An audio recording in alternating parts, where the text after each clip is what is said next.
when I'm in the middle of a sentence explaining something, that's when you be quiet and listen. I know you're used to talking I know. to people who don't I'm way push out of back. line, Craig. I know. Yeah, but if you let me finish my thoughts, it would be helpful. If I can finish what I'm saying. Okay, go ahead. So secular humanism is about harm. We're diving into an absolute firestorm of a debate between Andrew Wilson and this secular humanist. This is no ordinary back and forth. It's Andrew Wilson going toe-to-toe with Craig, a secular humanist who's scrambling to defend his shaky manifesto, while Andrew tears it apart with razor-sharp logic and Christian conviction. Let's immediately jump in and watch Andrew Wilson tear this secular humanist to shreds. Can you, using the document of Humanism 3, debunk a single prescriptive statement that I make? Well, your prescriptive statements were just something you made up based on your personal interpretations of it. And, so secular Humanism 3. Yeah, I was in the middle of talking, Andrew. So Humanism 3. If you want to calm down when I'm talking, that'd be great. Thank you. What you did was you said, I think this is what the manifesto says, so therefore I'm going to interpret it this way and bring my own prescriptions. Well, Andrew, your prescriptions are your prescriptions, and that is literally a straw man because it is your own interpretation of secular humanism, which doesn't align with what everyone else thinks secular humanism is. You claim I don't know what an ad hominem things are. Trust me, I debate flat earthers all the time. But yeah, I don't have to argue against your personal prescriptions. We can just talk about what secular humanism is better for society. None of the things that you mentioned are about society. They're just what you don't like about secular humanism. What I'm just going to ask you is very simple. Humanism. What I'm going to ask you, Andrew, is very simple. How long are you going to filibuster, dude? I was literally about to ask a question. If you can calm down and let me finish my sentence, then you can respond. Craig, right, what I am going to ask you is... Chill out, Craig. Stop spurging, Craig. What I'm going to ask you, Andrew... Stop spurging, Craig. I'm like 3 words away from the end. Craig. Stop spurging. Calm down. Are you okay? Do you need a We'll moment? get to the question. Go ahead, Craig. Do you need a moment, Andrew? It's okay. Calm down, Craig. If you need a moment to take a breath, that's Go ahead, absolutely fine. Yeah. Craig, this is a great time to ask the question. What I'm going to ask you, Andrew, is because Craig. you failed to do that in your opening, could you explain to us why Christianity is better for society? Yeah. Instead of just attacking your own views of society. So let's make this really simple, right? So Craig says here, he says, well, that's your interpretation of the Humanist Manifesto. Do you see the problem? Yeah, everybody's going to have an interpretation of the Humanist Manifesto. Thus, if everybody has an interpretation of the Humanist Manifesto, including me, we can make prescriptions based on it, Craig. So now I'm making prescriptions based on the Humanist Manifesto for what? Society. Okay? You are asking about Christianity. I told you that Christian ethics are better for society because I can refute the prescriptions made in the Humanist Manifesto that I just made in the Humanist Manifesto. You, Craig, cannot refute a single prescription I made off a single tenet in the Humanist Manifesto using your own manifesto. So, I mean, yeah, Andrew Wilson's dropping bombs right here. He's like, hey, Craig, I can take your humanist stuff and shred it with Christian ethics, and you've got nothing to throw back. I don't know about you guys, but that's a mic drop moment. Andrew Wilson's not just playing defense. He's showing how Christianity's got a backbone that secular humanism can't even touch. Craig's poking around aimlessly, while Andrew Wilson is making it crystal clear why his side's stronger for society. Do you understand that? Yes, Andrew, I completely understand so that. So doesn't that have a society entailment, a societal entailment, Craig? Would you like me to answer the question, or are you just going to talk when I talk? I can't wait. Go ahead. Do you need a minute to calm down? It's fine. We can take 2 minutes, and you can, it's fine. Yeah, get to the answer, please. Yeah, so again, what you haven't done is explain why Christianity is better. You just said, I think it's better because I don't like secular humanism. That's not explaining why Christianity, what ethics, what morals about Christianity make it better for society. What you've done is simply attack secular humanism. You haven't given me a single reason why Christianity specifically is better. What you said is Christianity is better because I don't like these things about secular humanism, and I want you to tell me why these things about secular humanism is bad. But Andrew, you aren't here to attack secular humanism. You're here to defend Christianity. So you failed to do it in your intro, so can you just give me a single reason specifically, without attacking secular humanism, because that's what flat earthers do. You're acting like a flat earther. So flat earthers attack the globe instead of saying why flat earth is better. So instead of attacking secular humanism, could you give me a reason why Christianity is the thing that is better for society? Tell me what ethics, what morals. Yeah, because when I make prescriptions based on a Humanist Manifesto, I can debunk those prescriptions using Christian ethics. You can't debunk those prescriptions using the Humanist Manifesto. Well, go on then, debunk That's them. why it's better. Okay, here, I'll show you. Let's give you an example. If we can go through these, we can get through Well, it. that'd be wonderful, yeah, because what I would like to hear is reasons why Christianity is better, not reasons why you dislike secular humanism. This isn't about feelings, this is about reasons. Let's do this, perhaps, so that we're not talking past each other. Are you willing to steel man my argument here? Can you steel man it? Well, your argument would be based on your particular version of Christianity, which is, which again? Can you steel man my argument, Craig? Which argument?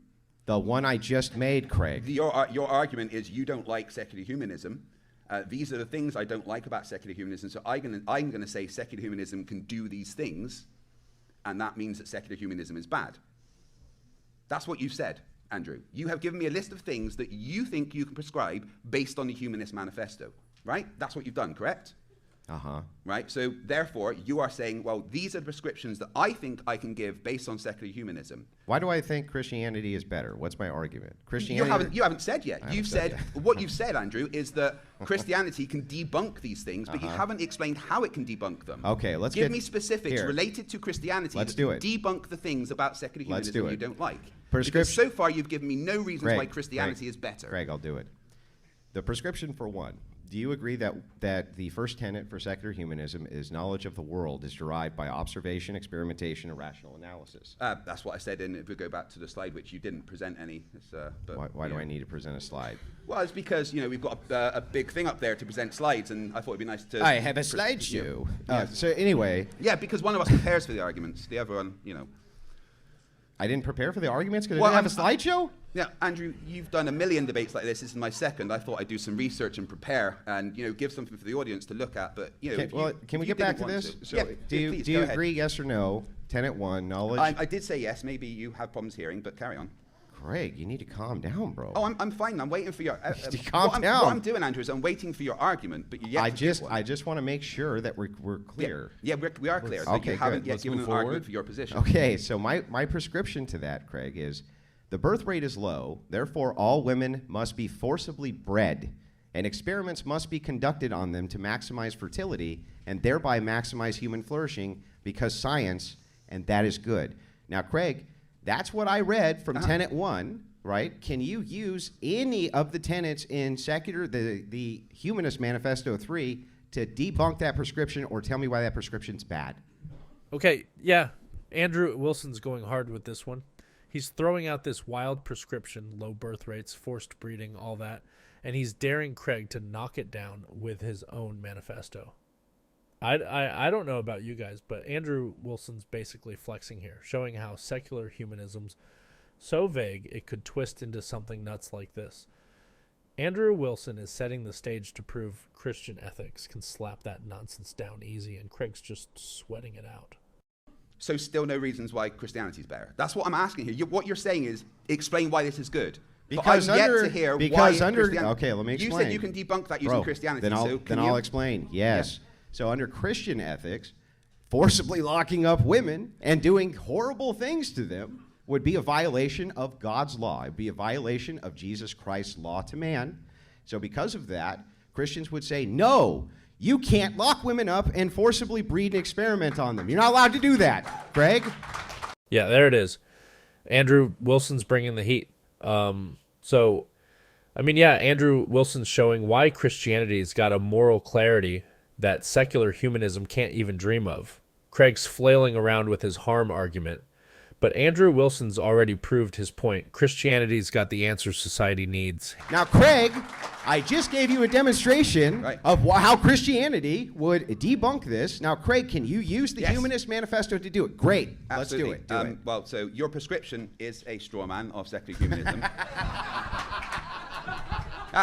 It's all right. I can explain why. Right?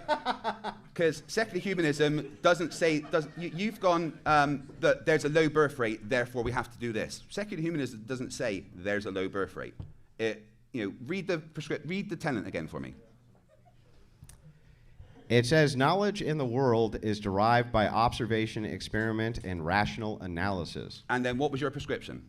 My prescription, based on my interpretation of this, is that The birth rate is low, therefore all women must be forcibly bred. Experiments must be conducted on them to maximize fertility and therefore maximize human flourishing because science, and that is good. So you're saying that secular humanism makes a low birth rate? No, I'm saying that the interpretation here prescriptively and what I'm reading is that this prescription would not in any way counter that tenet.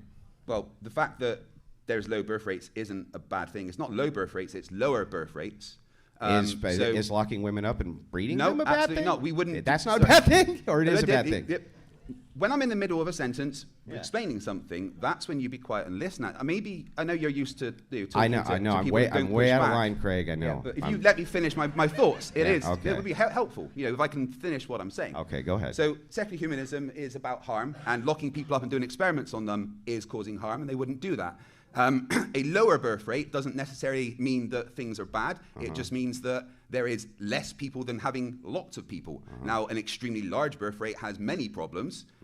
So we can look at what large birth rates cause: poverty, broken families, people being homeless, lots of things like that. So there's no reason secular humanism would, if there is a low birth rate, go and then lock people up and experiment on them, because that is not necessarily a bad thing. And having a slightly lower birth rate can actually help humans flourish.